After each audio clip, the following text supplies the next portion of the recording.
Ever notice how sometimes you do everything right? You sleep 8 hours. You go to bed early. You still wake up feeling like a dead phone on 3%. Your body's heavy. Your brain is foggy. You hit snooze once, twice, 3 times. And somehow you're still late, still tired, still annoyed at yourself. But then, randomly, there's that other day. You sleep 5 or 6 hours, and you wake up sharp, clear, focused, almost confused about why you feel good. Same body, same brain. So what changed? Here's the part nobody tells you. It's not how long you sleep. It's how and when you wake up. And once you understand this, mornings stop feeling like a fight. Your brain doesn't run on a simple timer. It doesn't care about 8 hours.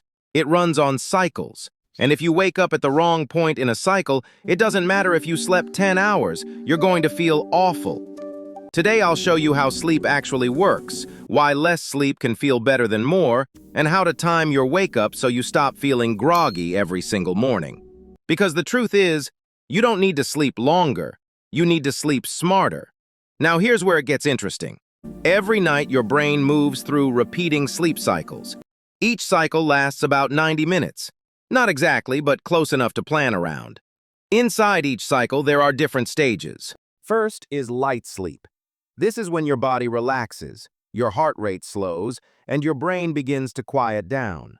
This is the easiest stage to wake up from. If your alarm goes off here, you feel okay. Not amazing, but functional. Then comes deep sleep. This is where the real recovery happens. Your muscles repair. Your immune system strengthens. Your brain clears out waste. But here's the problem. If you wake up during deep sleep, you feel terrible, heavy, disoriented, like your brain is still under construction. That's sleep inertia. And it's why you can feel worse after 8 hours than after 6. Then, about 90 minutes after falling asleep, you enter REM sleep. This is when you dream. This is when your brain processes emotions, stores memories, and makes sense of your day. REM sleep is lighter than deep sleep, so waking up here feels better, but still not ideal. The best time to wake up is at the end of a cycle, right as your brain transitions back into light sleep. That's your body's natural wake-up point. Miss that window, and your whole morning suffers. Now this explains something you've probably experienced without realizing it. Sometimes less sleep feels better than more, and it has nothing to do with discipline or motivation. Each sleep cycle is about 90 minutes, so instead of thinking in hours, think in cycles. 5 cycles is about 7.5 hours. 4 cycles is 6 hours. 3 cycles is 4.5. Here's the mistake almost everyone makes. They aim for 8 hours. 8 hours drops you right into the middle of a cycle. So you wake up during deep sleep, or REM, and feel like garbage. That's why 6 hours can feel incredible, and 8 hours can feel exhausting. It's not less sleep, it's better timing. Now, let's make this practical.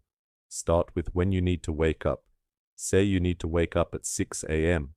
Now count backward in 90-minute blocks. 4:30, 3, 1:30, midnight, 10:30. If you fall asleep at 10:30, you get 5 full cycles. That's perfect. Midnight, 4 cycles. Still solid. But 11 o'clock, now you're waking up mid-cycle, and you'll feel it. Here's the detail most people miss. You don't fall asleep the second your head hits the pillow. Most people take 10 to 15 minutes. So if your target is 10:30, get into bed around 10:15. That's it. No complicated tracking, no fancy apps. But, and this is important, this only works if your sleep quality is good, because you can be in bed for 8 hours and only get 4 hours of real sleep. Here's what quietly destroys sleep quality. Your phone. Scrolling before bed tells your brain it's daytime. Melatonin drops. Sleep becomes lighter and more fragmented. You know that feeling where you sleep, but it doesn't feel deep? That's why. Your room, too bright, too warm, too noisy. Your brain never fully relaxes. Caffeine, coffee after 2 p.m. can still be active at bedtime, cutting deep sleep almost in half. Alcohol, it knocks you out fast. but it destroys REM sleep. So you wake up anxious, unfocused, and mentally tired. And stress, school pressure, deadlines, creator burnout, that feeling of being behind. A racing mind keeps your nervous system on high alert, causing shallow, broken sleep. So here's a simple night system you can actually follow. This doesn't start at bedtime. 2 hours before bed, dim the lights. Darkness tells your brain it's time to slow down.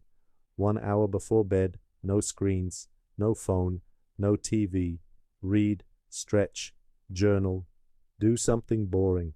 30 minutes before bed, cool your room. Your body needs a temperature drop to fall asleep. Right before bed, do a brain dump. Grab a piece of paper and write everything on your mind. Homework, ideas, worries, random thoughts. This tells your brain, hey, it's handled. You can shut off now. Then get into bed. If you're not asleep within 20 minutes, get up and do something boring. Then try again. Your bed should mean one thing: sleep. Now here's the part most people completely ignore. How you wake up matters just as much as how you fall asleep. A loud alarm in a dark room shocks your nervous system. Your heart rate spikes. Cortisol floods your body. You're awake, but stressed. Instead, use light. Open your curtains before bed, or use a sunrise alarm clock. Light tells your brain to stop producing melatonin and start producing cortisol naturally. So by the time your alarm goes off, you're already halfway awake. Getting out of bed feels easier, and the first 10 minutes after waking, they set the tone for your entire day. If you grab your phone immediately, you overload your brain before it's ready. Instead, move your body, stretch, do a few push-ups, walk to the window. Then, this is huge, get real sunlight outside within 30 minutes, even 2 minutes. That sunlight resets your circadian rhythm and tells your body, it's daytime, be alert. This one habit improves your energy during the day and your sleep at night. Now, put it all together. You don't need 8 hours. You need complete cycles. Count backward in 90-minute blocks. Add a fall asleep. Buffer. Protect your sleep quality. Wake up with light. Move and get sunlight early. Do this consistently and you'll wake up feeling better on 6 hours than you ever did on 8. Because sleep isn't about quantity. It's about rhythm. It's about working with your biology, not against it. Once you control how you wake up, you control your entire day. So tonight, try this, just once. Time your sleep, protect your nights, wake up with intention, and tomorrow morning, you'll feel the difference. Let's level up together.